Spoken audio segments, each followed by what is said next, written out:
Welcome back to World War II TV and our Eastern Front week, and a reminder that we have a second show but over on our sister channel later today, World War I TV. Prut Butar, who was with me last night on World War II TV, is on World War I TV later, talking about the formation of the Baltic states at the end of the First World War. But because we are streaming at a different time of day, there might be different people watching right now. If this is the first live show you've caught, welcome to the channel. And if you haven't already, don't forget to click subscribe and consider becoming a patron or a YouTube channel member. Anyway, joining me today from his own popular science, technology, and engineering channel is Improbable Matter. A link to his channel is in the description below, and we're going to talk about Soviet deep operations. So, good afternoon, Val. How are you today? Yes, fine, thank you. Really excited to be joining you today. Thank you. So we were just talking before going live about YouTube and understanding the algorithm, and that anybody who says they understand the algorithm is lying or misguided. But tell us about your channel and where your interests move around from, because it's an interesting branch of the world that you look at via your channel. So tell us about it. Yeah, so my channel, if those of you who are joining me who are my subscribers, is much more about science and technology. And I'd like to sort of apologize to the viewers and also thank you very much, Paul, for having me on, because I'm probably the least qualified person to be on your channel, because I'm not actually a professional historian. My PhD is in plasma science and fusion energy. Thank you very much for having me. And I've certainly done a lot of reading up around up to here. Now, I did have, if you'd be interested, a little factoid that would bridge from the two world wars to plasma physics, which is what I mostly talk about on my channel. Go ahead. Yeah, please. I'm on bated breath. So if you imagine the following scene, you're in a sort of command post. It's the First or Second World War command post that's close to the front line. This may be in a movie, a video game, or even in a museum. And in the corner, there is a radio. And if you listen to the radio, it might be making a sound something like this. Now, this is a type of phenomenon called appropriately a Whistler wave, and it arises from the way that radio waves are scattered by the plasma in the Earth's ionosphere, so very high up in the atmosphere. And it was actually discovered in the First World War, which was the first time that lots of people had radio transducers, and they were listening in, and suddenly they heard this phenomenon, and that they later theoretically were able to describe.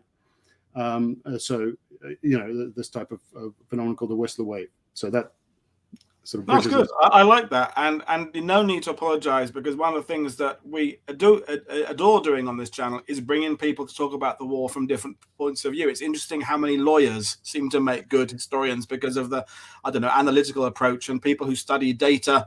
Nigel Askey came and talked about the casualties in Barbarossa, and he comes from data analysis. So we've had people from all walks of life, and it's interesting because the academic world brings people out with a particular way of having been taught how to assess and assimilate history.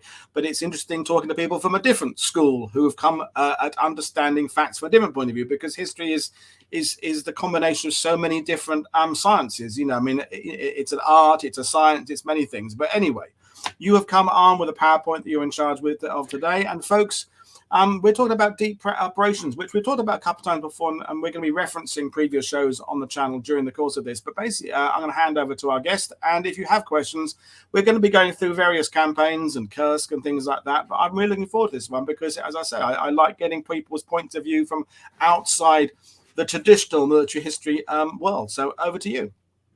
Thank you.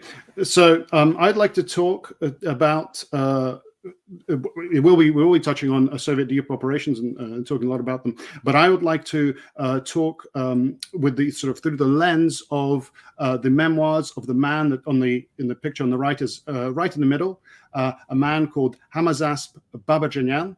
Now that's a mouthful. I'll come on to that in a moment. Why do you think I talked about it being deep operations and didn't use the name? I was going to let you use the name. I've done this before. Yeah. So I'll be talking. I've read his memoirs, a copy of which from 1972 I have here. so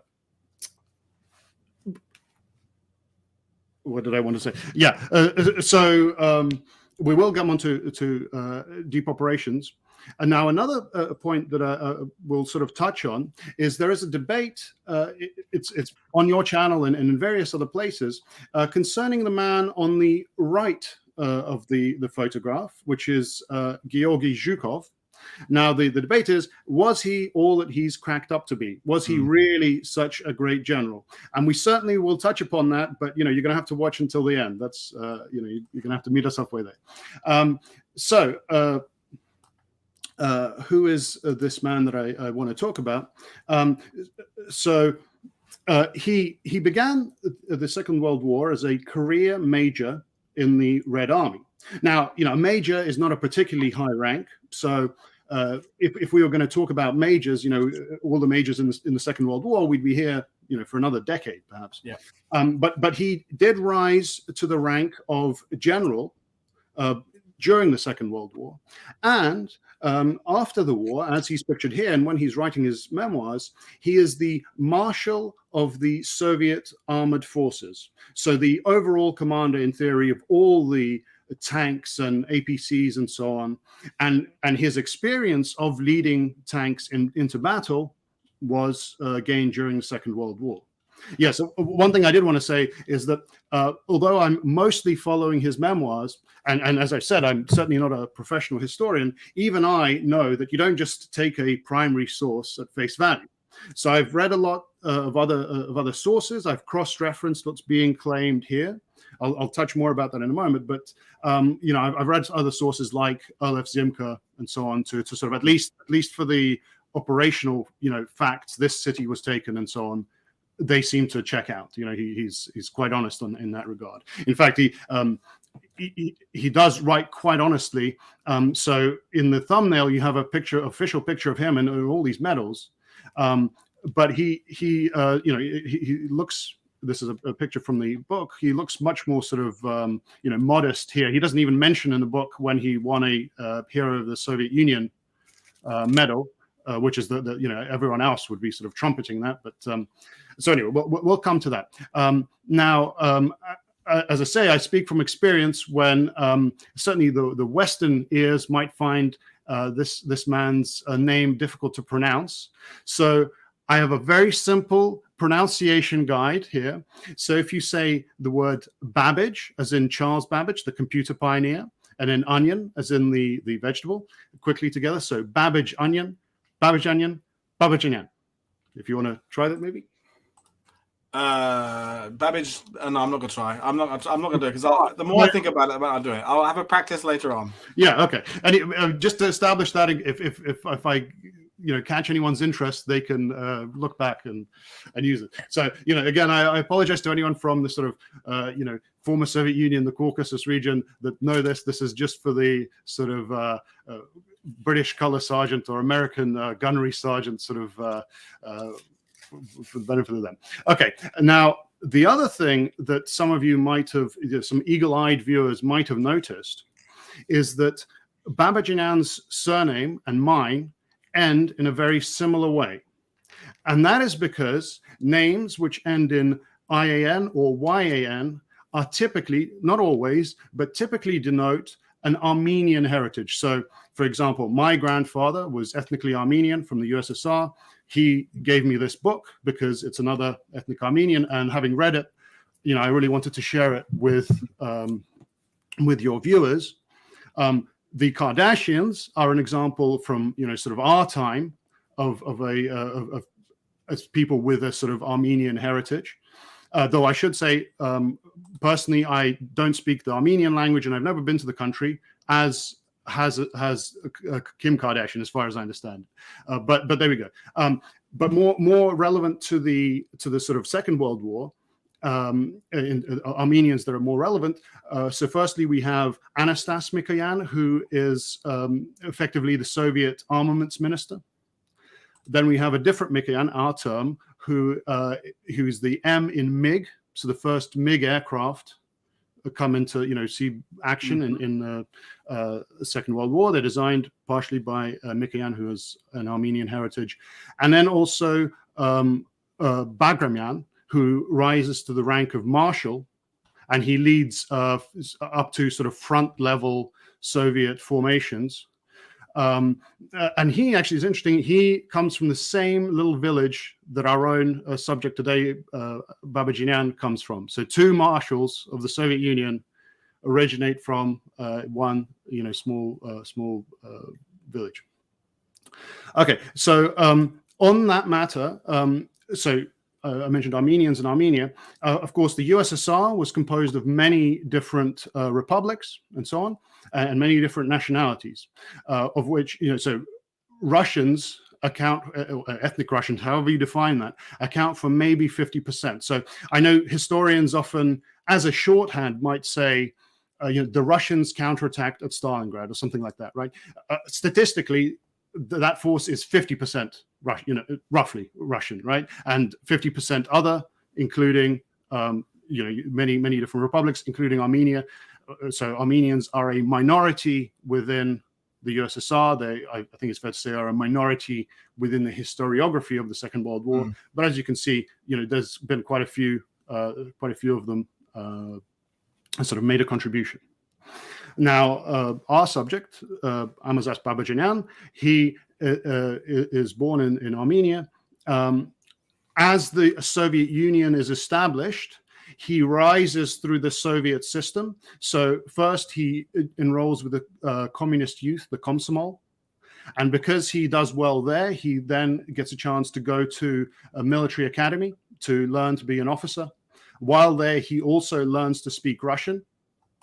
And after that, after he's commissioned as a lieutenant, he is then, just a regular Red Army officer, just like anyone else. Now, you had an excellent talk by Brandon Schechter about about the idea of the different nationalities, about ethnic units. Now, Babajanyan, as I say, he's an ordinary officer insofar as he doesn't just lead ethnic units or anything like that. He just leads, just general formations, some of which we'll see.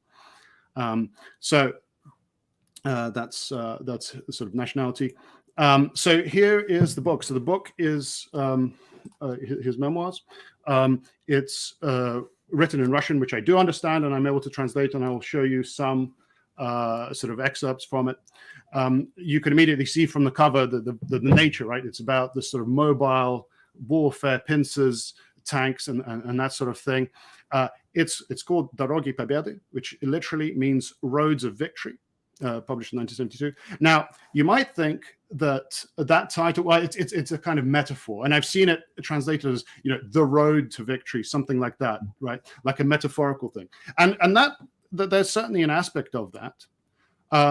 But I think actually the direct translation, roads of victory, is more apt, as we'll see, because what Babajanyan is referring to here is literally roads as the axis of advance, as the navigational points, as the supply routes for a major rapid mechanized offensive. So that's what we'll see.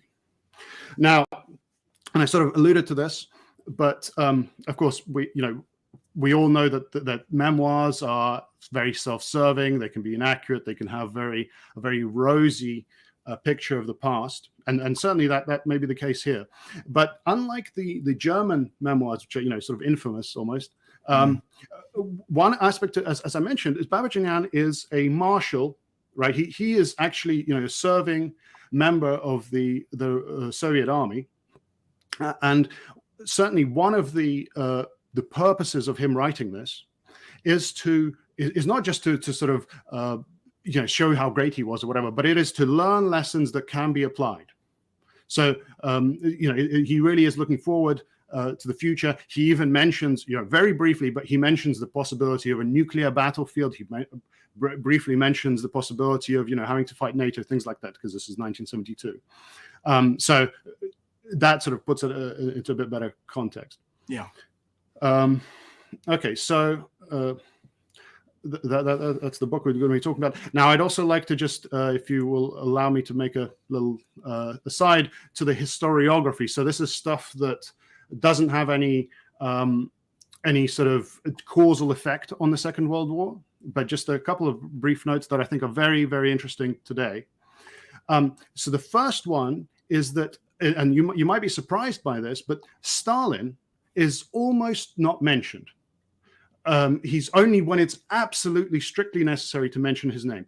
Down up to the point that, as you can see at the top left quote there, Babajanyan, when he's talking about tank production, things like that, he attributes the 5-year plans to Lenin.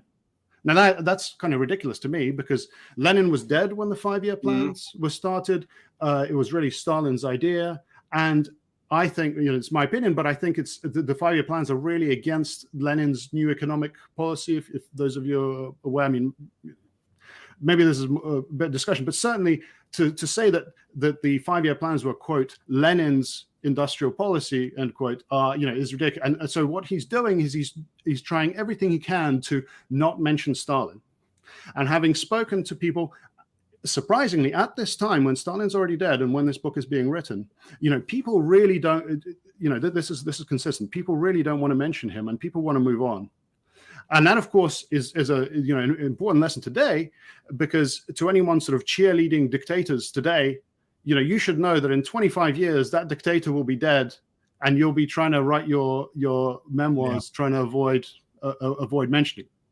And it is interesting because Stalin has come completely in and out of Russian favor over the last 80 years. From those really fascinating war films the Russians made just during the war and after the war, where Stalin was responsible for every single victory by ordering every single charge, every single campaign, and then you go right the way through, as you say, to the kind of distancing of anyone from him to now. It's different again, and it's fascinating. People like Churchill and FDR and some of the Western leaders have never really shifted from that position on the pedestals they've been put on. There's been some criticism along the way, but they've really never not been on their perch. But Stalin has definitely been on and off that perch several times since the war. Yeah, and another sort of interesting, kind of related thing is now on the bottom left there that's a scan of the book, of course, and that should look to yourself, to maybe most people, that looks like a sort of monolithic piece of Russian prose, right? Now I will say, so that it starts with a big long dash, so that indicates, rather than the 66 and 99, that indicates a direct quote. So there's a direct quote, someone saying something, and then there's just prose, right? But anyone who can read this will immediately spot that what that person is saying, the language that person is speaking, this is a Sergeant Prohorenko, that's a subordinate of Babajanyan's, he's speaking Ukrainian. Now I want you to imagine this. Imagine that, try and remember a conversation you had 25 years ago, because this is happening in 1941, but being written in 1972. You'd probably struggle to remember it word for word. But imagine remembering conversation in a language that's kind of similar to one you speak, but you don't, because Babajanyan, there's no reason for him to have, by this point, learned Ukrainian. You probably won't be able to recall that word for word. And so Babajanyan must have gone to a native speaker. So in summary, Babajanyan must have gone out of his way to sort of have a Ukrainian speaker speak their own language, because he could have just written, he could have said that this person spoke Russian, the quote could have been in Russian, he could have done an indirect quote, but he goes out of his way to do so, sort of really stressing Ukraine is it's certainly a brotherly nation, just like Armenia is a separate nation within the USSR, but Ukraine and its people who are here he's talking about them shooting machine gunning fascists and so on, they are a separate part. As we've discussed, the USSR composed of many different parts, and I think this in particular is important to remember today. So that's the historiography. So I'll move on to now things that are causally linked to the Second World War, and again taking parts a really interesting part of the memoirs here.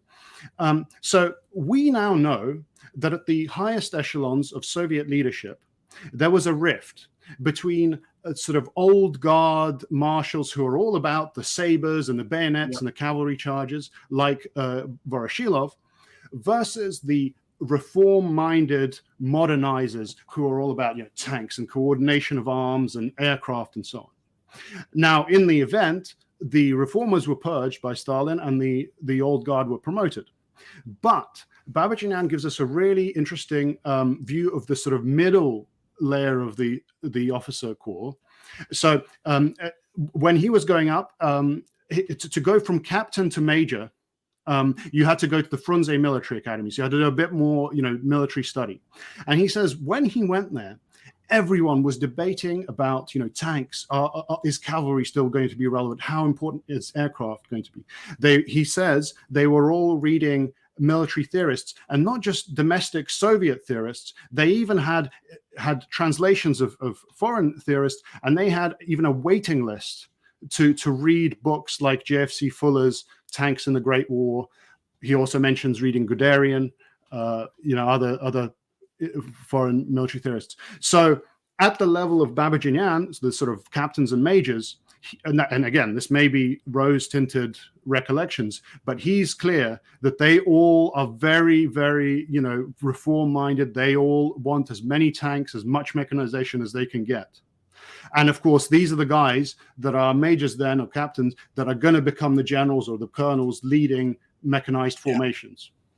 So I think that's really important. And now you had a talk here by Ben Claremont, who talks a lot about, from the general perspective of the theorists and how the Red Army disseminated theory. But it's really interesting to see a first-hand account saying, we really read this sort of stuff and we were interested before the war, in the interwar years. And you made a good point about majors, because majors and captains, majors, even lieutenant colonels, they have that ability to move in higher circles, but also witness what's happening, on the ground operationally. So they're kind of bridging the ranks there to sort of see what's going. They have the position to see it and then be influential later on as they rise up themselves. You see the same thing with majors in the Royal Tank Regiment in the 1920s and 30s, and the same kind of thing in the US.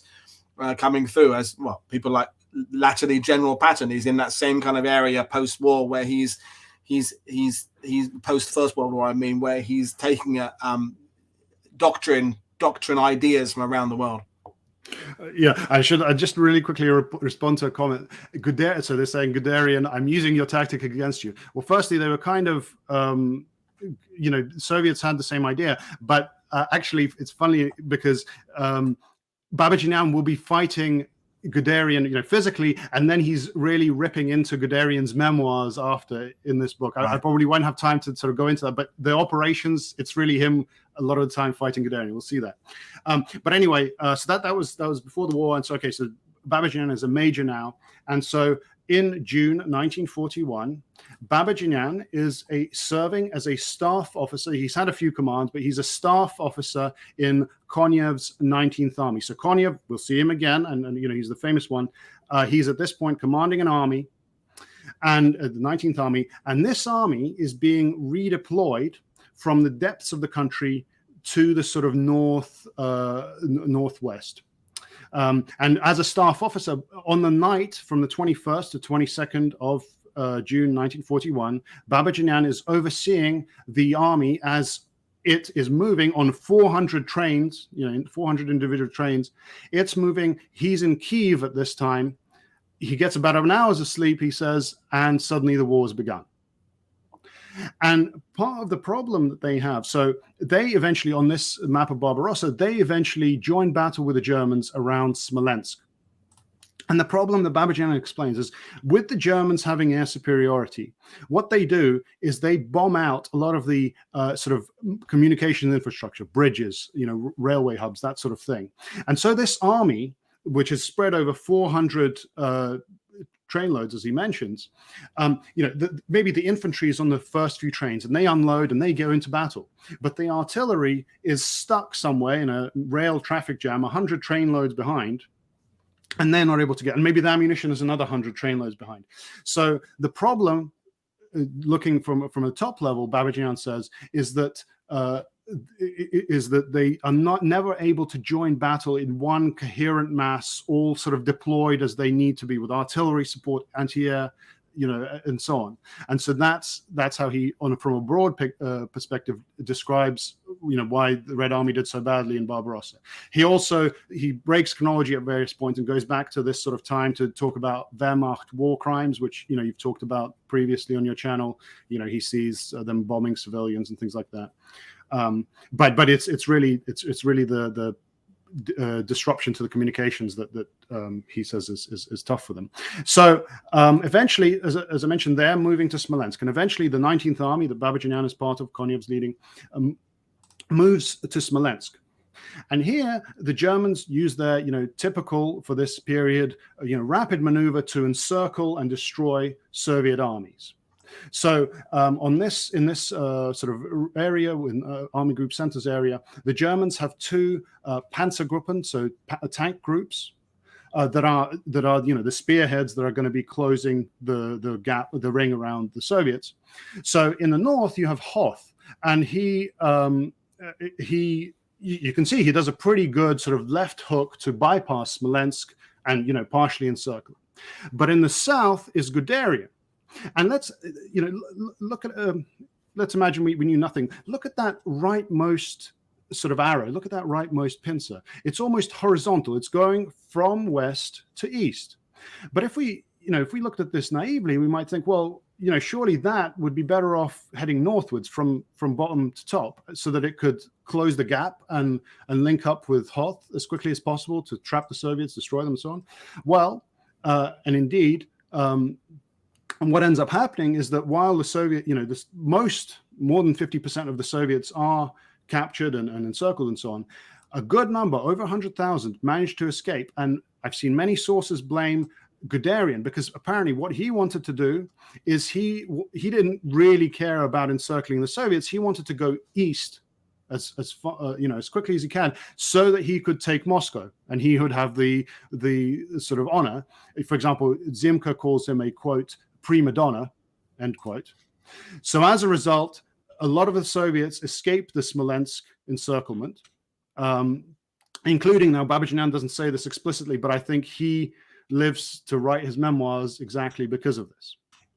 And so Babajanyan ends up, now can you see where that Guderian's pincer is, the very horizontal one? It ends at a town called Yelnia.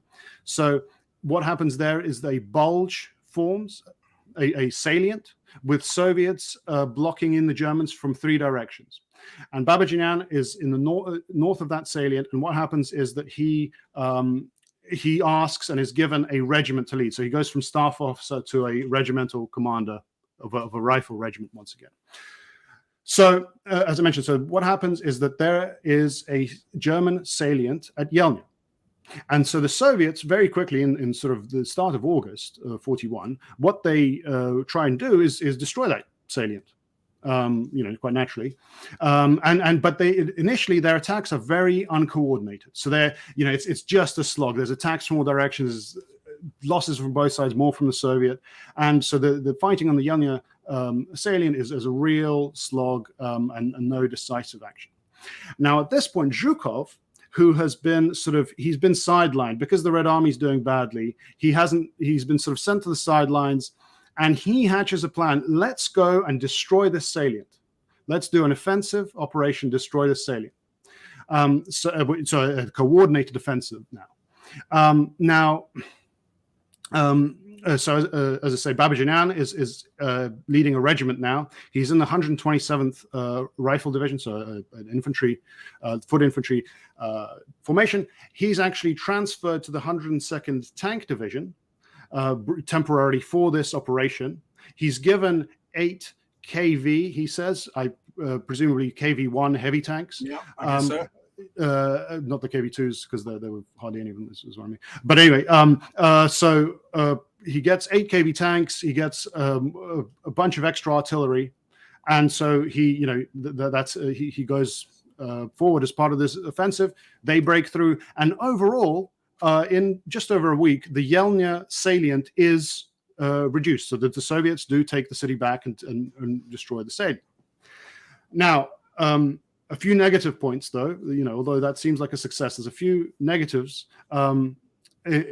So first of all, although the salient is cleared, the Germans are not sort of encircled or destroyed, right? That would be the best outcome for the Red Army, is if they manage to complete an encirclement and destroy all the Germans. The Germans are able to fall back. I mean, they take losses, lose equipment, lose time, lose fuel, etc., which they're short on, but they aren't completely annihilated. So that's a negative. Others have blamed Zhukov because it's always harder to attack than to defend. And so at a time when overall the Soviets are getting pushed back, to expend the sort of resources, the ammunition and so on to attack when they could be defending, people have blamed Zhukov for that. So that's probably, that could be a sort of downside. And ultimately, although they pushed the Germans back in this case, later on, of course, the German drives on Moscow continues, and they'll take this back, before long. However, some positives from this operation. This is, by some definition, this is the first ever Soviet offensive operation in the Great Patriotic War, the Soviet-German War. So that's quite notable for that, right? The first deliberate offensive that they go on, and what happens as a result is that, and Babajanyan writes, at length about this. What happens is that his division and the neighboring one, the 107th and the 127th, get renamed to Guards, the 1st and 2nd Guards Rifle Divisions, respectively. The first Guards formations in the Red Army since its inception. And Babajanyan says this produces a great sort of morale boost. They're all hoorahing, whooping, etc. when they read out the order. That they've become Guards. And you can bet that Soviet propaganda would have made a lot about this. They would have talked up the enemy losses, as all propaganda does, talked down their own. And now they're saying, look, Yelnia's been freed from the fascists, and our soldiers have fought so much that they've been renamed the Guards divisions. Okay, so that's a positive. Another thing that Babajanyan doesn't mention, but that you can sort of read between the lines. So he's an infantry commander. He's been given some tanks. He's been given extra artillery on top of what he already has, and he's led them to victory. What is that if not a combined arms operation, right? So this, I think, is a really good learning sort of opportunity for everyone, from the rank of major up to the high command, the Stavka. Now, I think Ben Claremont, for example, in your channel previously mentioned that the Soviets were very good at after-action reports and disseminating. So you can bet that the results of this would have been, the experience would have filtered through and would have then sort of motivated future combined arms operations. Brilliant stuff. So, and I don't think this operation is talked about very much. So it's quite an interesting one in that respect. Okay, and as I said, so they took back the city, but ultimately the Germans get rolling again. Babajanyan's now Guards division, stands in front of them, but they get completely, almost completely annihilated, and they get taken out of the line for reinforcement and refitting while the Battle of Moscow and the sort of subsequent counterattacks happen. So looking to sort of the very late now, 1941, early 42, is when they managed to actually be in strength again after all this.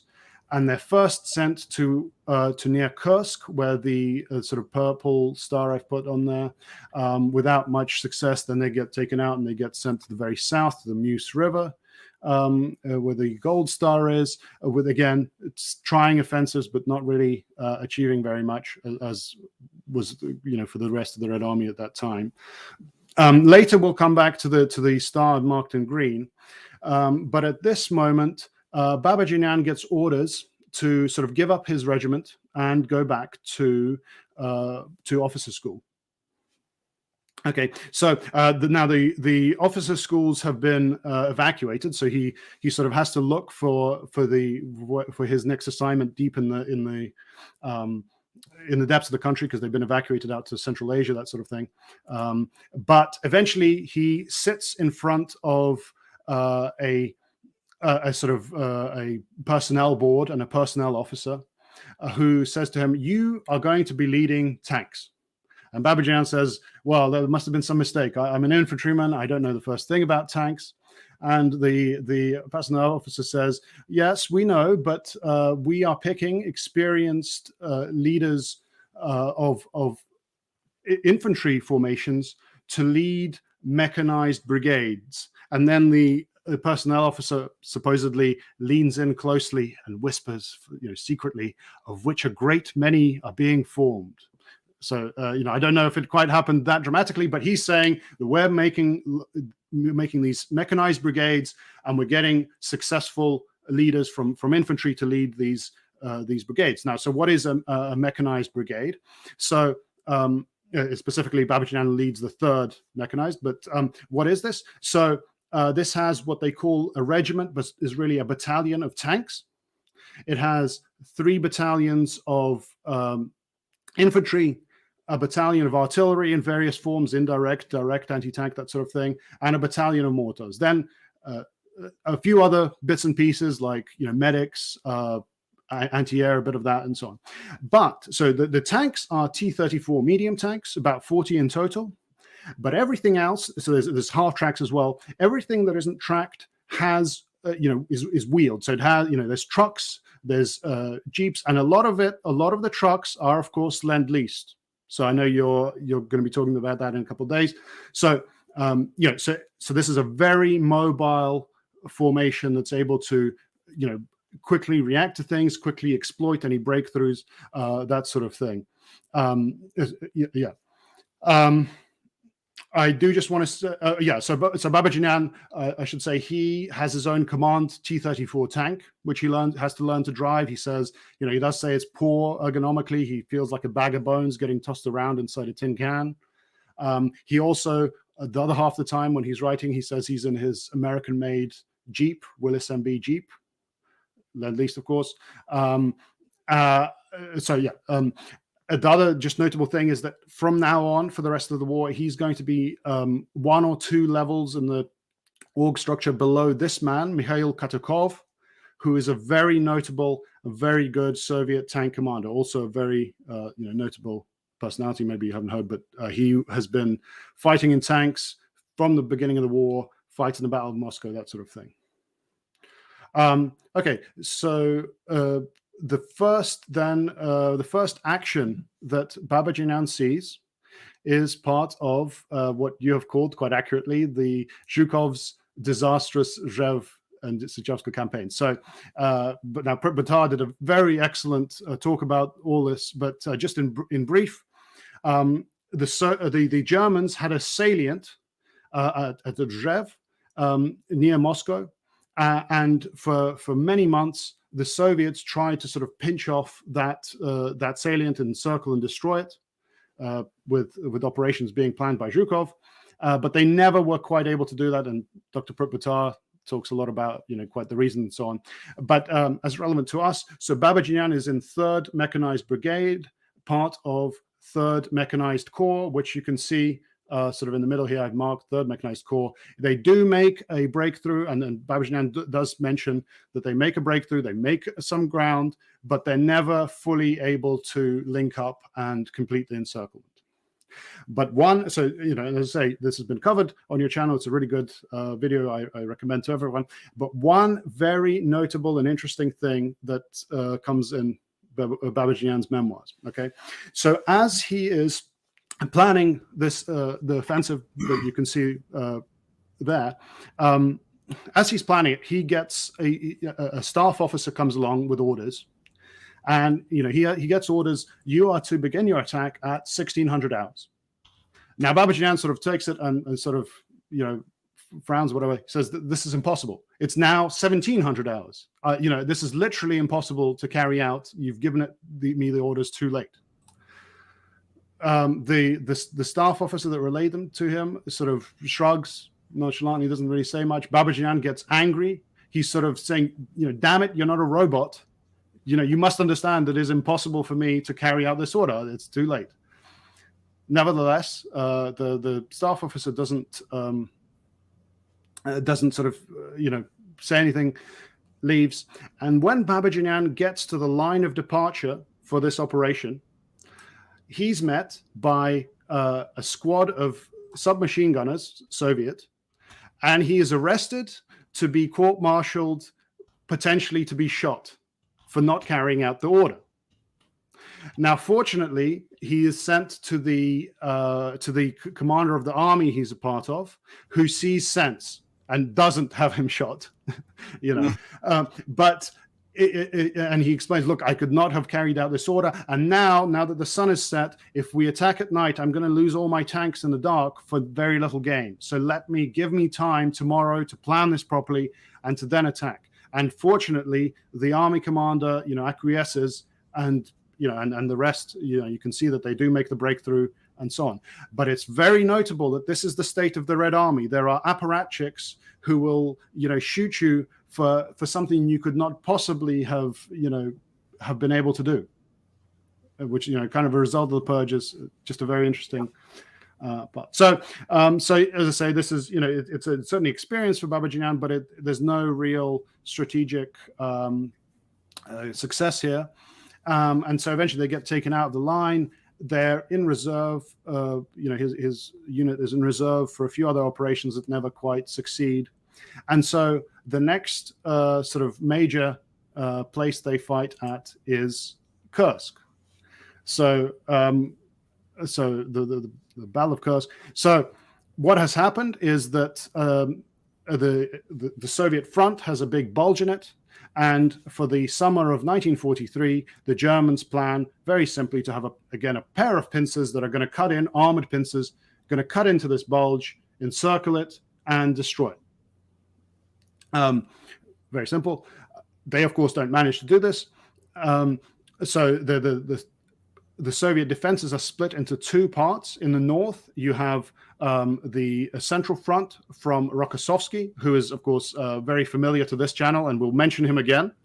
But they kind of have an easy time. So the German attack there is quite weak. They fight it off quite quickly, and then they counterattack again.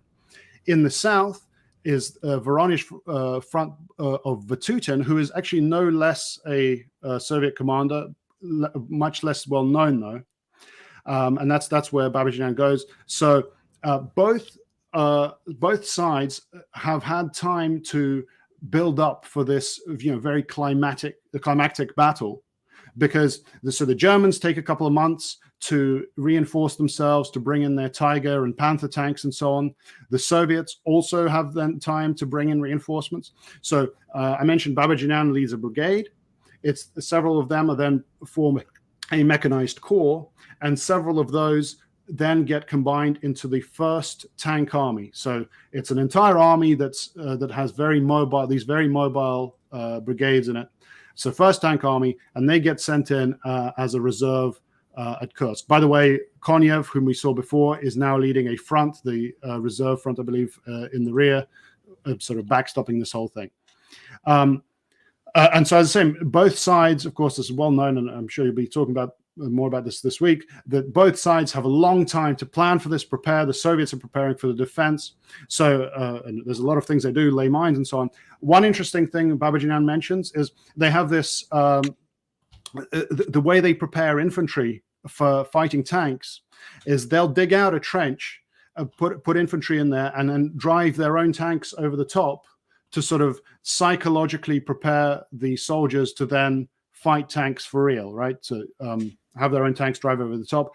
And Babajanyan says that as the officer, they sort of led by example, and he would be the first in his brigade to get in there and show the men. So that's quite interesting. But there's of course a whole lot of defensive and offensive preparations on both sides. Now, so as I say, we're concerned with the southern half of the Kursk bulge. So what happens is there is a defensive line for the Soviets that the Germans are trying to break through, and the Soviets then have several of these tank armies that they keep as a ready, rapid reserve to fill in any gaps. Yes, I'll mention Prohorovka in a moment. So the comment. So Babajanyan is part of First Tank Army, and so 80 years ago today, when the Germans begin their Operation Citadel, they move through. They attack. They make a breakthrough quite quickly.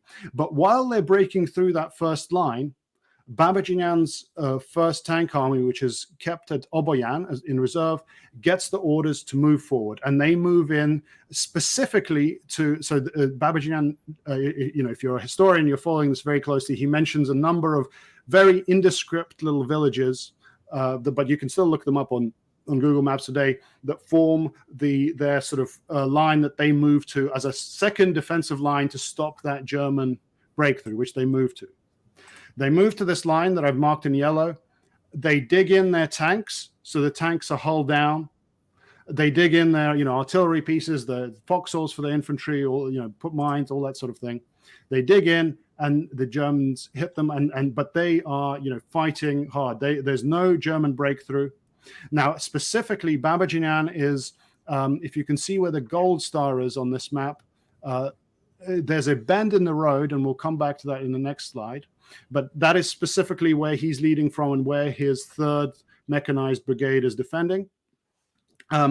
They sort of, over the course of a few days, they get fought up that road, basically. But they are never broken. They are never routed. It is, for the Germans, it's a nightmare. It's the thing they least wanted to happen, because it is this long, grueling clash with both sides, taking heavy losses. But that's exactly what the Germans want to avoid. So by the end, the Germans fight the Soviets back a little bit, but they never make a breakthrough. Eventually, on the very right, you can see at Prokhorovka, they try and make an attack, and the Soviets counterattack, and it's quite disastrous for the Soviets. You'll be talking about that in a few days. But overall, the Germans are never able to make a breakthrough. And Babajanyan describes this, how it is at the ground level. So I'll move on to zoom in just a little bit further on that bend in the road. So in the top left photograph is what that road looks like, or looked like, in about the 50s. So Babajanyan mentions that after the war, a memorial site was built. There's a T-70 tank, light tank, that's been destroyed and put on a little mound of earth. Now, Babajanyan says that mound was the site of his command post. So he dug in his tank on that mound. Obviously, his main brigade is then arrayed in front of him. He's on this little bit of high ground. His tank is dug in. It's able to hold out against airstrikes and so on. And from there, he's able to see everything in front of him. So he describes in vivid detail all the carnage, screaming dive bombers, exploding artillery. He sees in front of him tanks and infantry on the attack, on the defense. He sees destroyed vehicles burning late into the night. Into the dark night and that sort of thing. And because he's on this little raised platform, he's able to observe that and command that and so on. Now, since the top picture was taken, and after the Babajanyan's memoirs were written, the Soviets and then the Russians sort of bulldozed that and made a massive memorial park there. And they have a website, for example, but I don't think they're aware that was the site of the command post of 3rd Mechanized Brigade. Another interesting tidbit that comes out of the book. So Babajanyan says that, quote, Tiger 824 was captured by one of his men. Now, I couldn't find any reference to a Tiger number 824, but you can see on 2 pictures there, a Panther number 824 was captured intact. From the sources of the photographs, it's said to be in the south of the Kursk bulge. So that matches up. I just think Babajanyan made a mistake. He thought it was a Tiger, but really a Panther. And that may well be the first intact Panther that the Soviets capture. That may well be from, you can see where it is on the map. That's where it's captured by the 3rd Mechanized Brigade. And it was towed back by it was Lieutenant Pavlovich or whatever it is. So that was Babajanyan's experience of Kursk, or the defense of Kursk. And I mentioned briefly Prokhorovka, but you'll be talking about that later. Now, for Babajanyan, the historiography of Kursk is not just the defense against the Germans, because then there are a pair of counterblows, and that he takes that to be part of the entire Battle of Kursk. So in the north, Rokossovsky leads Operation Kutuzov, which takes the northern German bulge. But in the south,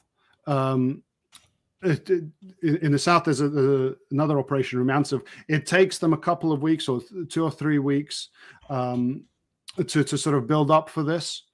But they then counterattack. So there's meant to be a pair of pincers that close around Kharkiv, but which Babajanyan does the northern pincer, and they kind of do well. They go to the city of Bogoduhiv and take it. But a second pincer that's kind of meant to come and meet them doesn't fully materialize, so they don't end up kind of doing a double envelopment, but they do take back some ground, take back the important city of Kharkiv, and they take back some ground. So not only have they stopped the German major push to try and break through and encircle them, they've actually counterattacked. Although at the end of all this, the Babajanyan's brigade and the entire 1st Tank Army is worn down from the defense and then the offense. They are then highly depleted, and they need time then to be reformed and rearmed. Just a quick question for you, and to give you a break for a minute or two, is at this kind of time of the war, do we know what sort of a guy he is with regards to courting the media or otherwise? Because the Soviets, just like the Americans and Brits, they have generals and marshals who love the media attention and those that don't like it. Kind of because several people have said on the sidebar they've never heard of him at all. So where does he fit on the scale of sort of the publicity stake, so to speak? So I think probably quite, I think he's quite modest, because later on we'll see he wins Hero of the Soviet Union, but he doesn't even mention that in the entire book. You'd think in your memoir, this is Stalin only had like 2, right? The highest commander had 2. So he's, so I don't think he's much for self-promotion.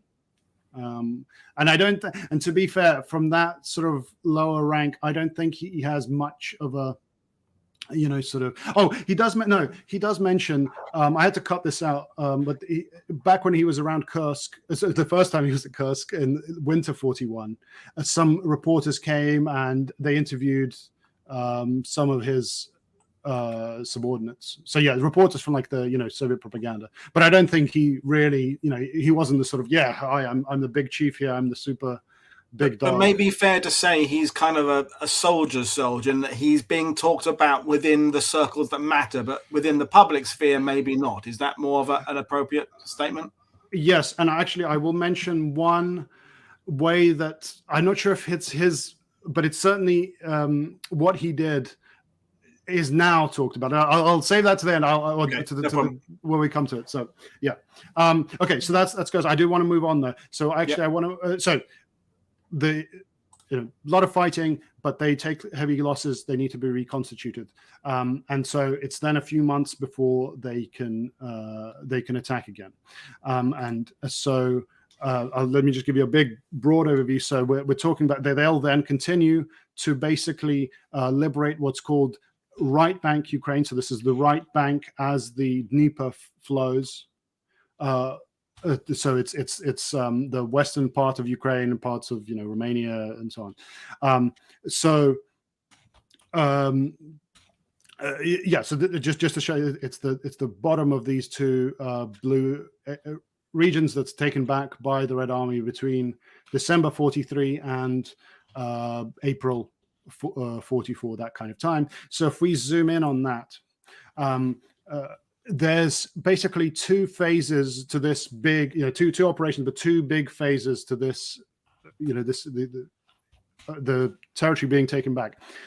You can see they begin in December at the rightmost, the eastmost line, and then there is a dashed red line, half or sort of a third of the way through that blue territory. The blue is what the Red Army takes back. So they reach that by about the start of March. So it takes them 4 months to do about a third of this, And then in the next month, they take the other 2/3. So we'll talk about that. And this is what I really want to talk, what I really want to focus on in this video, because this is now the first proper, several of the first proper deep operations that I mentioned. So, so they begin, as I say, on this easternmost line.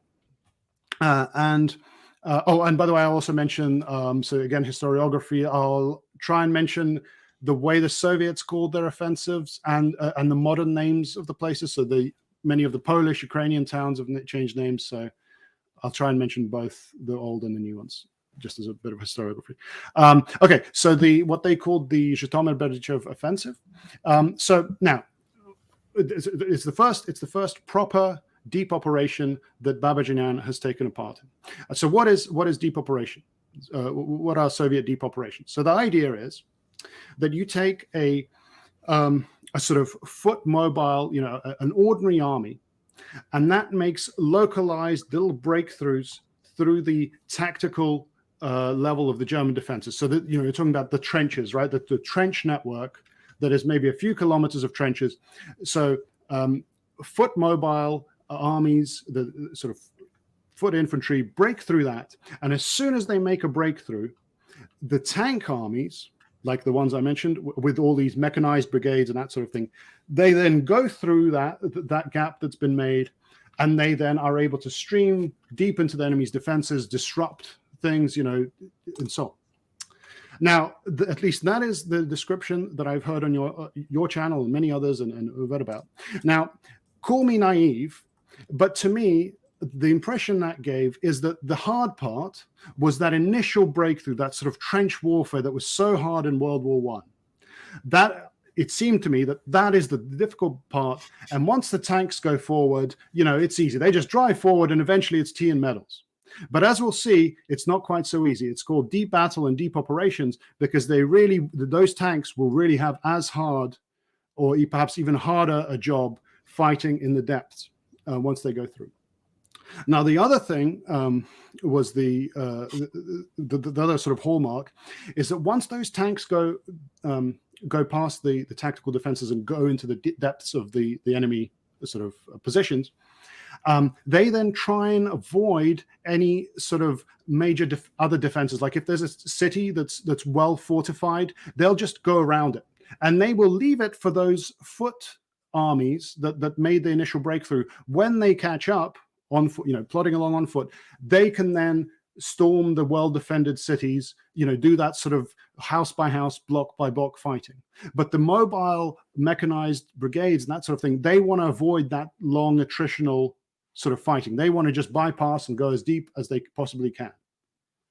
And so that's the other hallmark. And that's what they kind of try and do. Of course, if there's a city that's undefended, they will try and take it, straight away. If it's lightly defended, if they can just storm in there, they will do so. Just to reference the idea about the breaking through the crust being the hard part, just briefly without going down a massive rabbit hole, I think deep operations is one of those concepts, doctrines that historians from different schools have come at from different points of view to say that it's flawed, that it's brilliant, it's fantastic, and they've put that it's one of those things you can make it whatever you want it to be in terms of how you describe it. So various authors, David Glantz, David Studd, they've talked about it. So I think it's a very loose concept in some ways that allows historians the flexibility to kind of tackle it from whatever angles they want to, saying whatever they're trying to whatever point they're trying to make, they can put their research to make that point. I think that's my kind of take on the concept.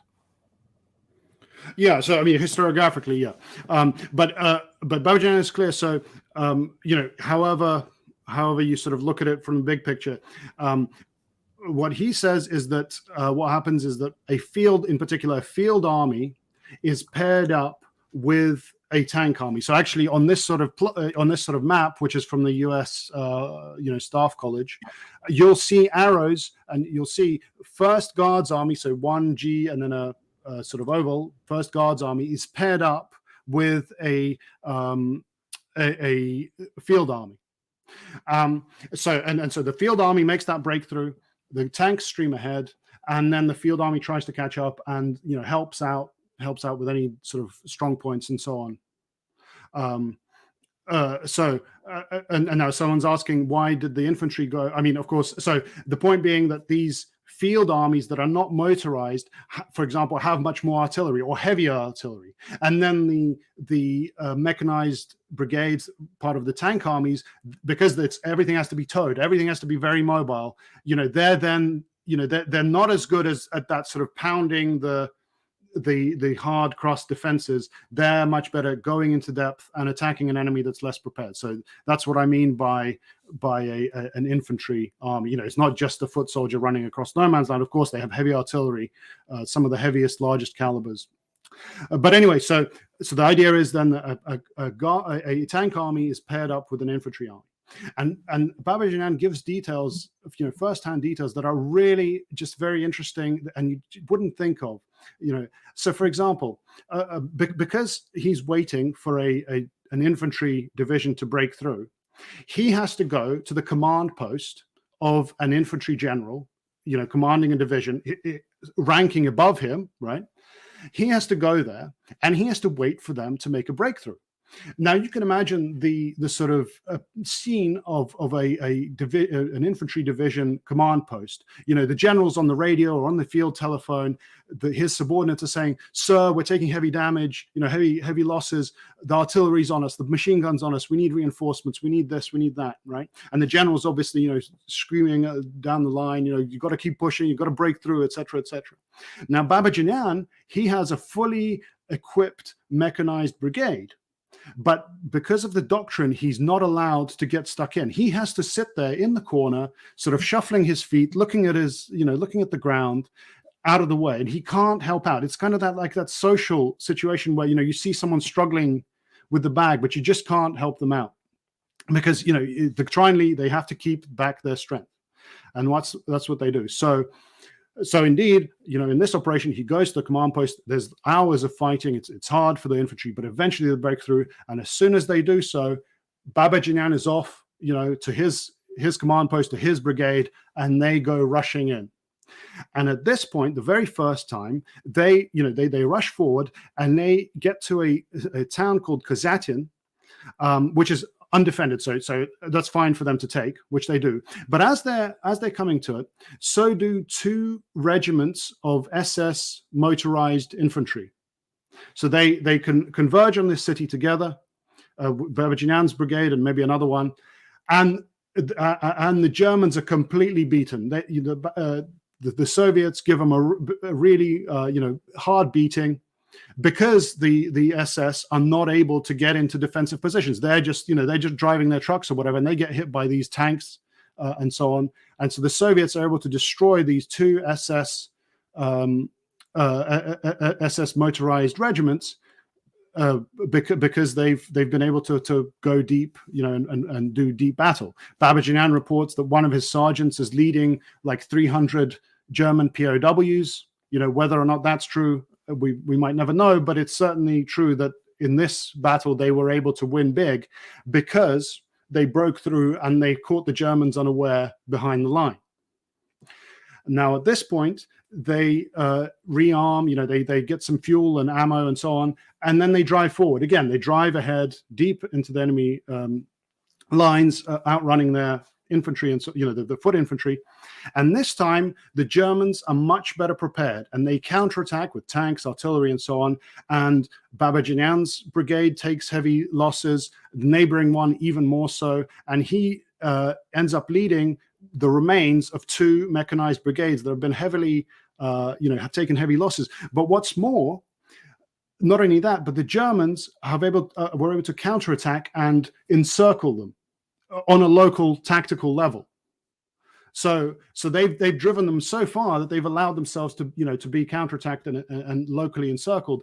And then Babajanyan has to take these formations and break out of the encirclement back to friendly lines. In fact, he recalls that they break out to a village where they meet their CO, so the general commanding their corps. He's actually sleeping. Babajanyan says to him, "Sir, we've got to get up. We've got to get out of here. The Germans could be on us any moment."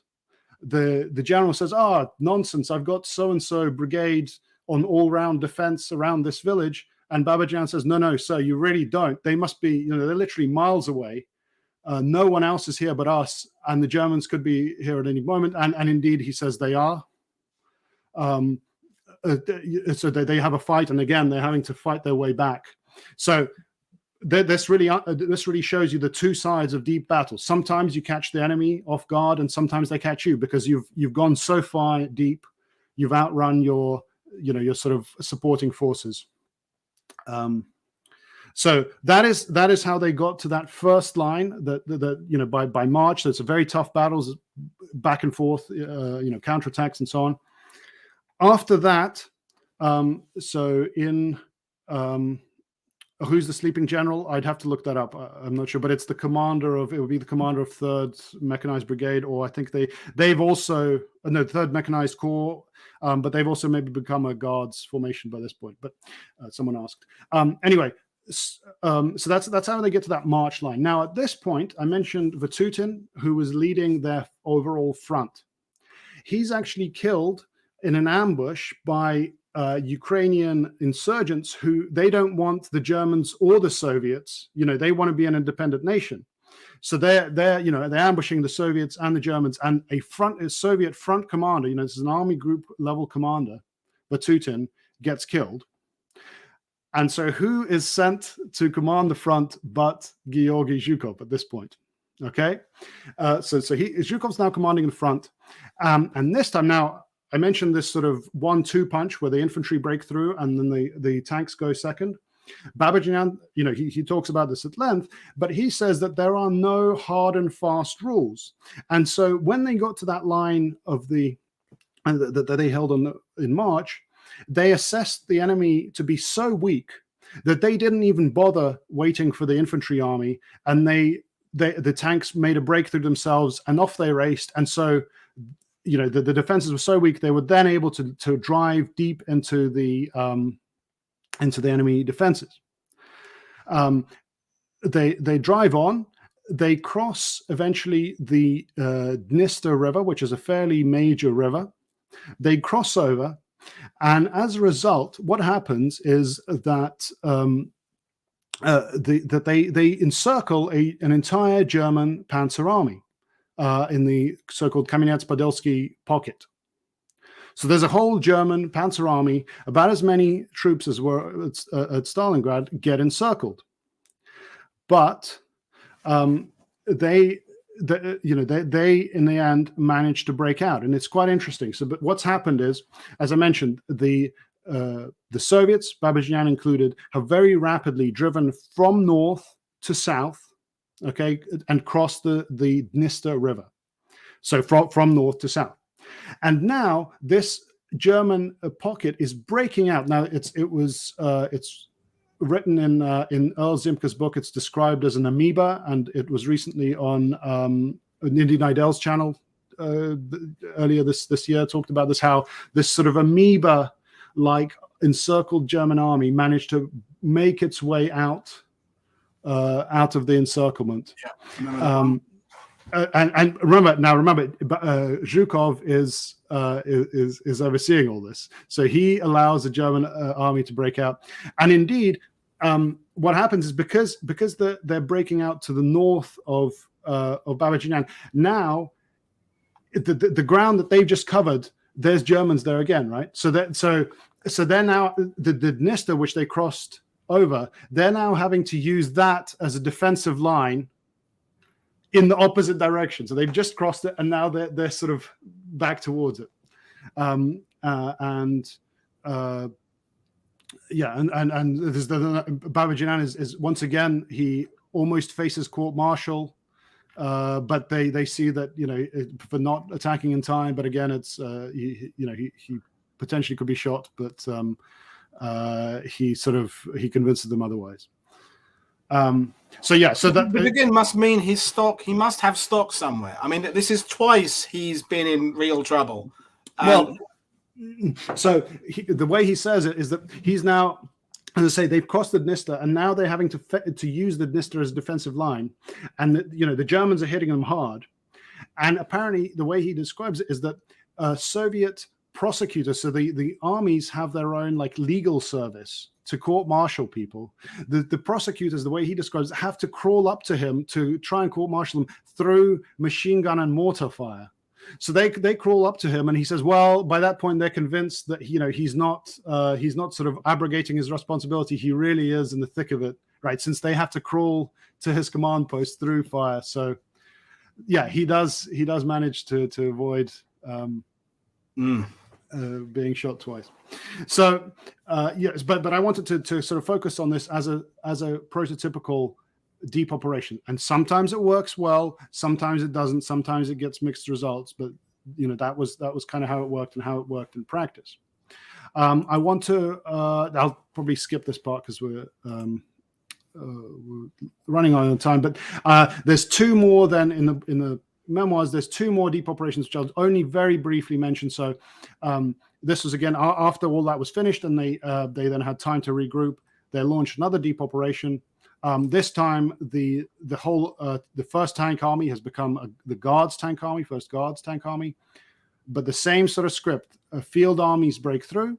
A tank army drives deep. They bypass cities like Yaroslavl and Lviv, and they drive on. They cross the Vistula River, which is a fairly major river, but they manage to cross it. They get on the other side, and when they establish a bridgehead, that's when the Germans kind of get their act together and counterattack them. They take heavy losses, but they've established a bridgehead over a major river, which they can then use for the next deep operation, right? Even though they've taken losses, they've denied this river to the Germans as a defensive line, and they've advanced, a couple of 100 kilometers. They then use, Babajanyan's forces get rotated, but that Lviv-Sandomir bridgehead gets used for the next deep operation. So there's another now operation, and this time same sort of script, but now they go 400 kilometers once again. So Babajanyan, again part of First Guards tank army. Once a breakthrough has been made, they just go hell for leather. They go up to 400 kilometers, almost to the gates of Berlin. They get to the Oder River, which we'll see is very close to Berlin. They bypass well-defended cities like Poznan, and they leave that to, as I say, those infantry armies that make the breakthrough. Once they plod along and catch up, they then storm Poznan, but Babajanyan's forces are ahead, steaming ahead to the next objective. I very briefly wanted to mention, since you're a big Normandy expert, in the east, as well as the Atlantic Wall, the Germans also had the Ostwall, the East Wall, sort of around the German-Polish border, which looks very, the defense are kind of similar to what they had at Normandy. But the thing is, because of what I've just shown you, because the Soviets were able to advance so rapidly, what was meant to happen is the Germans were meant to fall back in good order and occupy these defenses at the Ostwall. But because the Soviets have basically outrun them, by the time they get to this Ostwall, it's almost completely undefended, and they're able to break through quite easily. And this actually contains that, so it's written very clearly in the book, but I wanted to mention this as well, because some of you may be familiar. There was a recent modern Russian documentary. I think it was translated as Soviet Storm or something like that. I don't know if you remember. I watched the original version, but they almost word for word say what Babajanyan says in his book. So the way what happens with this Ostwall is that his sort of scout, his very forward scout elements are able to basically drive through this without having any fire. There's just no one in these defenses, so they just literally drive through it. But then the second, the main bulk of of his mechanized brigades and so on, when they get to this, they do get hit by fire, and so they're not able to then go through quite as easily. They have to go all the way around the north and meet their forward units. And this exact sort of episode was relayed in Soviet Storm. So perhaps they read his perhaps they read his memoirs, maybe not, but so maybe someone is now reading them. I don't know. Brilliant. Wow. Yeah. People are saying they've seen the film. I haven't seen it. Yeah, it is. I mean, it's very biased, but clearly, it's based on some at least solid fact. So anyway, but my point is that these defenses, because of the deep operations, these defenses could not be utilized by the Germans to their full effect because the Soviets just basically ran straight through them. There were just no forces there. And part of this is, of course, because of the Lend-Lease trucks that let them be so mobile. Just very briefly, before the very last operation of Berlin, what happens is, so as a result of what I just showed you, they're now basically within a stone's throw of Berlin. They're on the Oder and they take a bridgehead. So they're quite close to Berlin in sort of January, February 45. But there's a whole large group of Germans between them and the Baltic, and they're counterattacking down into the flanks of the Soviet offensive. And so the decision is made before you go to Berlin, even though it's only a few tens of kilometers, is to clear Pomerania, East Pomerania. And it's cleared once again. So what happens is the Babajanyan's First Guards Tank Army have been attacking from east to west. Now they do a 90-degree turn. They attack, again, using deep operations. There's a shock army that makes a breakthrough. They then rush up to the Baltic around Kowalczyk, or Kolberg as it was then known. They bypass the city. They let the infantry storm it. They then turn around 90 degrees right again. And so now they're attacking from the Baltic coast eastwards towards Danzig or Gdansk. And it's notable because Babajanyan tells us that during the Second World War, the Soviet Red Army had a very simple battle cry. They would say forward westwards or forward to the west, right? The Germans have come from the west. They want to push them back, liberate the Soviet Union and go west. But here he's making a play on words. He's saying this operation is like forward eastwards. They've turned around 90 degrees and 90 degrees again. And now they're attacking, rather than from, you can see from the arrows, rather than going from east to west, they're now attacking Gdansk 180 degrees backwards. And he makes a point. Now, remember, as I said, with his marshal's hat, he makes a point that modern and indeed modern in the 70s, modern even today, modern mechanized mobile warfare can be so rapid and so, so multifaceted. They can turn around completely on their heels and attack backwards the way they came and attack the enemy then in the rear. So again, an interesting aspect of deep operation. There's still people that talk about the Red Army as being a very blunt instrument, using lots of manpower. You're just throwing forces at the enemy, and there's no intelligence behind it. And clearly, with shows with Pritt and others on this channel, it's a preposterous idea. The Red Army at times very inventive. And it's one of those narratives that won't go away. This blunt instrument aspect. Yeah, and I mean, you can imagine what the Germans around Danzig, must have felt when the enemy, were coming from we were just there, right? It's from the direction of Germany, right? Now again, I wanted to mention this, of course, on your channel. You have called Rokossovsky the ace in the hole. Now, Babajanyan, because this Pomeranian operation was in Rokossovsky's area of responsibility, at one point he comes to visit Babajanyan's command post, and the latter writes that Rokossovsky was beloved by the entire nation. The quote there, and after this, there's about a page of basically a hagiography about how this saint has come down from heaven and is walking amongst us mere mortals, how awesome Rokossovsky is, how they all love him. So it's, this primary source very much links up with what you had, we talked about previously on this channel. I just wanted to mention that. Once they've cleared Pomerania, it's time for the final battle of the European theater of World War II, Berlin. Okay, so Okay, so overall we have Rokossovsky in the north, holding, I think, second Belarusian front, which doesn't really do, do any offensives as part of this. We have Zhukov in the middle, the closest front to Berlin. The main effort to take Berlin is from Zhukov with first Belarusian, that then our hero Babajanyan becomes a part of as part of First Guards tank. And then Konyev, whom we've seen before, is leading First Ukrainian Front, that is also trying to race to Berlin, but they have further to go. Now, for Zhukov in the center, in front of Berlin, there is the Oder River, which obviously a river is a difficult thing to cross. It's easy to defend. But fortunately, as part of those deep operations before, they've managed to secure a bridgehead near Kustrin. You can see sort of Kustrin right in the middle. So they're a bridgehead. They've already surmounted the largest natural defense in front of them.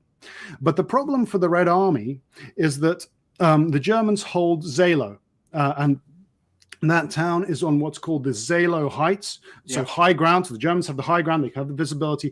And what is more is between the Zelo Heights and the Oder, it is said that the terrain is very difficult. It's boggy, marshy, so it's very hard for the attacker, easy for the defender, because they have the high ground as well, right?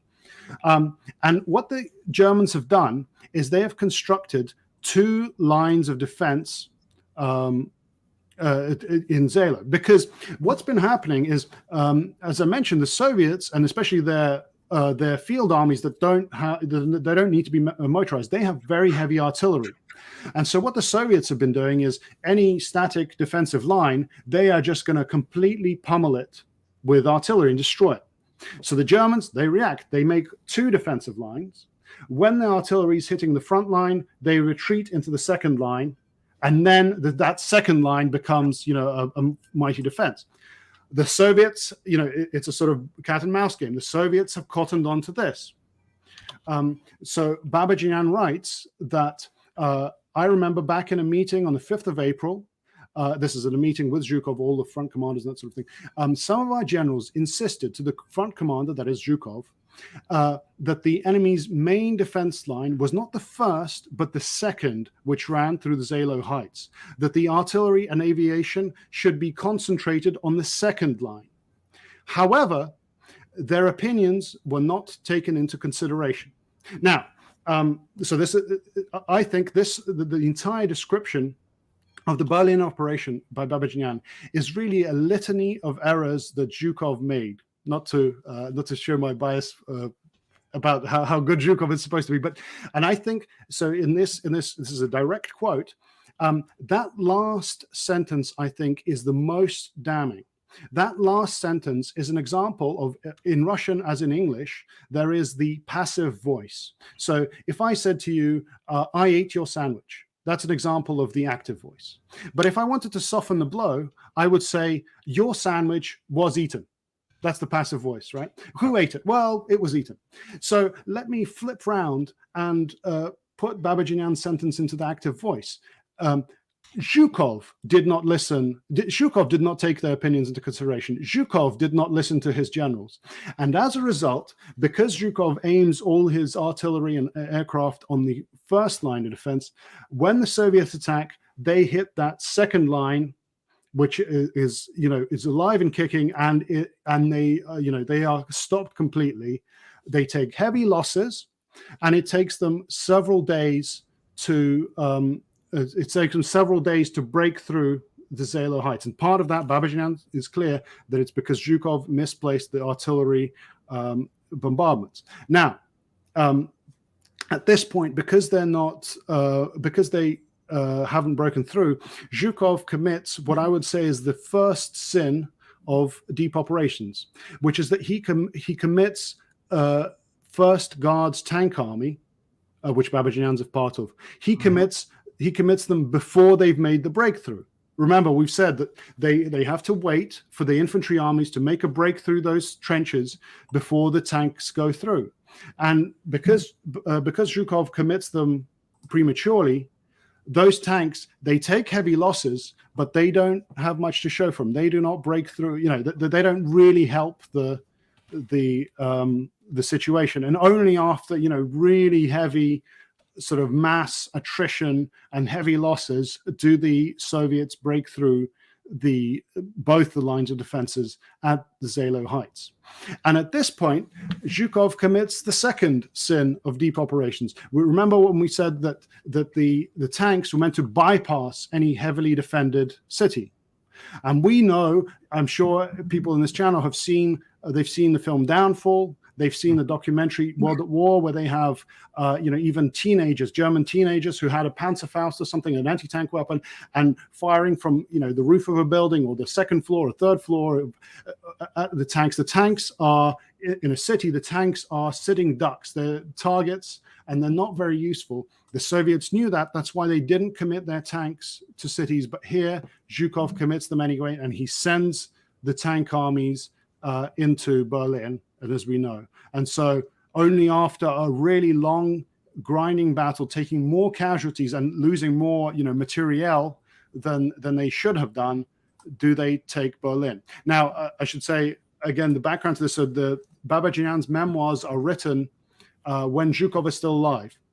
And he's also a big sort of hero for the Soviet Union. So Babajanyan can't criticize him too much, but reading this, and these are my words, not his, but this really reads like Zhukov's anti-deep operation. He does everything the opposite to what we've seen, and so you know, that is why the Soviets take such high losses. Now, in the meantime, Konyev, you know, if you just even look at the map, Konyev is doing deep operations much more, you know, by the book, as it were. He's doing a big, long, hooked, you know, deep drive with a long hook. He has further to go, so he's not able to get into Berlin first. But you know, he managed to link up with the Americans at Torgau. So, you know, Konyev does much more what they're supposed to, what their doctrine says, what their experience says. Whereas Zhukov here, you know, he sort of really.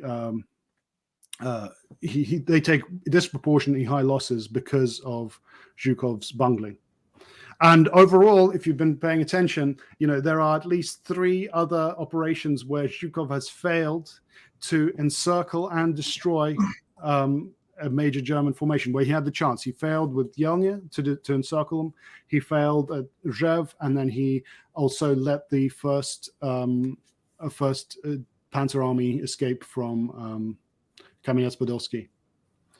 So I think quite a damning account, and it's reflected to some extent, as much as he can, in the book. By so I think I've slightly even overrun, but hopefully everyone has been enjoying that. So I have a summary here. I've put a sort of comical Dad's Army style sort of arrow for Babajanyan's wartime sort of career, as it were. He began in Kiev. He began the war. You know, the war broke out when he was in Kiev.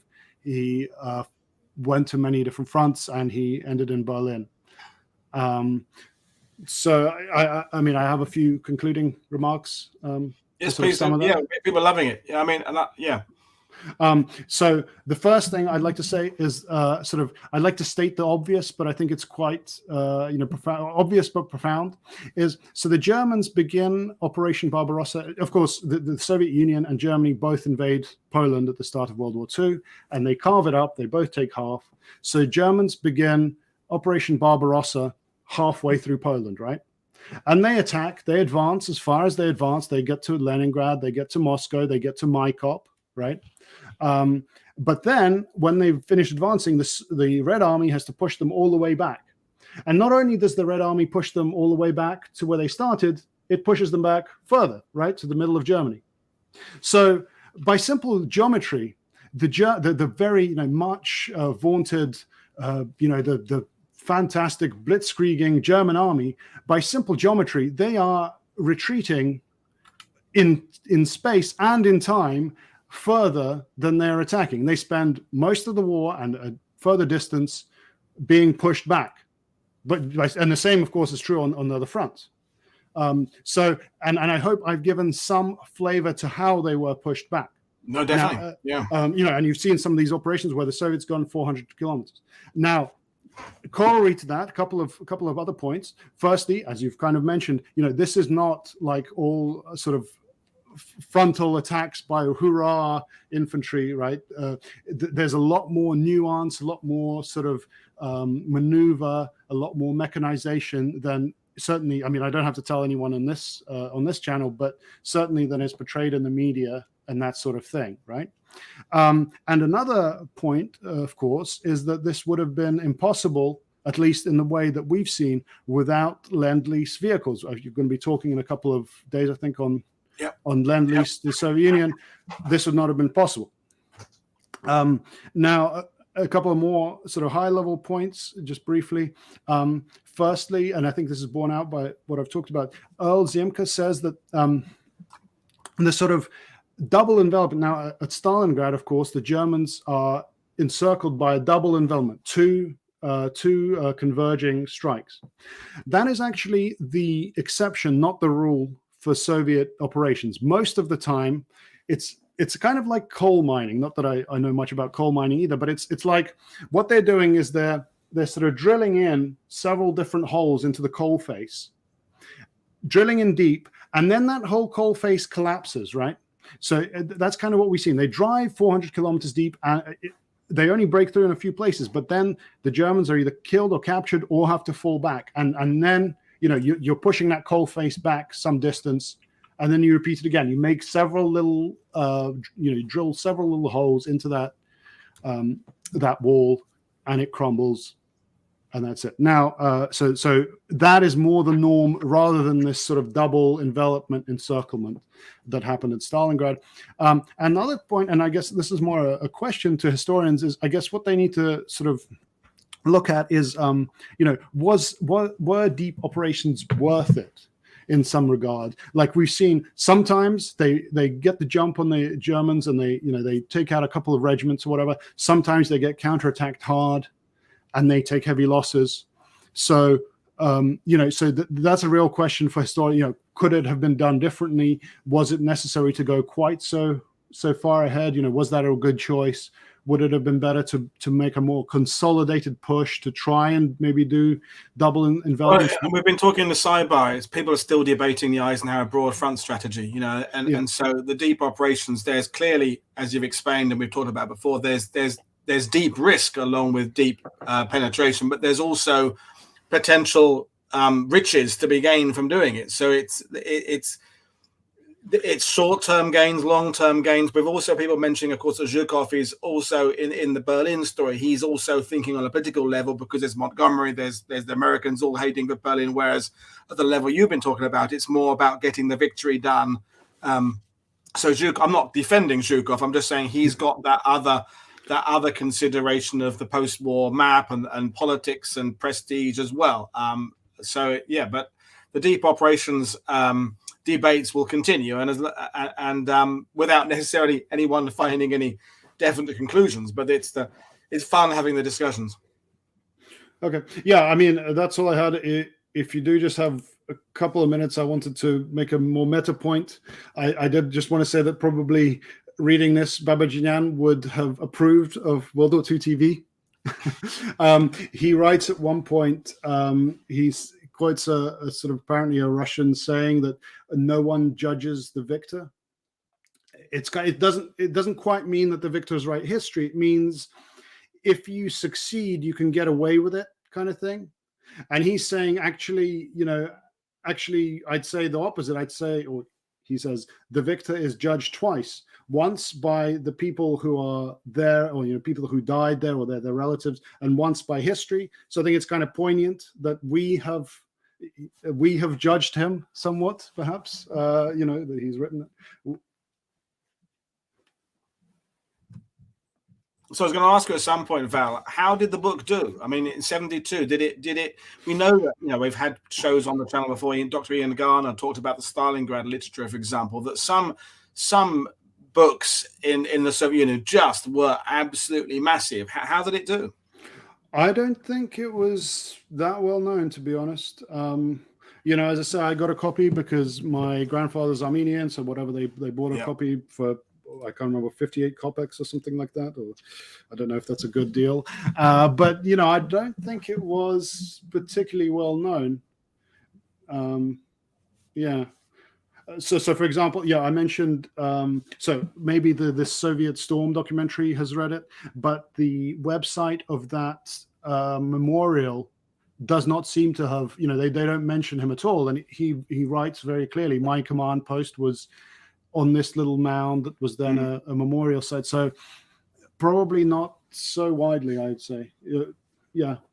And we'll just put your sources up there and just one thing. I mean, I think that's why it's been so informative, this, because you've been presenting history that people have heard before, but from the point of view of someone who we haven't heard about before, at a level to have definitely valid opinions. I mean, in the middle of all these battles, at the level where he's understanding what's going on, but also giving us insight into someone else's thoughts, because we're at the point now, 80 years on, we know Zhukov's thoughts, we know Rokossovsky's thoughts, we know what the Western historians like David Glantz and David Stahl and Pritt have said about the various leaders, but this is giving us a voice of someone who was there with a role that was influential that we've not really heard before. So again, thank you very much for bringing it to us. Oh, could I'll mention, and this is something possibly is mentioned in the book, Vatutin, as I said, he was killed in 43. So he didn't have a chance to spread himself, so he's less well known. He also, apparently, according to Babajanyan, for example, was modest. So that's another name to watch, because he was very good. He was, wasn't he in charge of Stalingrad, you know, the actual offensives at Stalingrad, possibly? Yeah, maybe. So that's another name to watch that doesn't, from the, you know, Red Army side, doesn't get much recognition that it deserves. Well, we will bring things down, but your caveat of saying you're not a military historian has proved to be unnecessary. You are plasma science's gain to military history's loss. So if you ever fancy jumping ship and bailing and becoming a military historian, you've certainly got the pedigree. You've explained yourself brilliantly today, and people have already said in the chat, bring him back.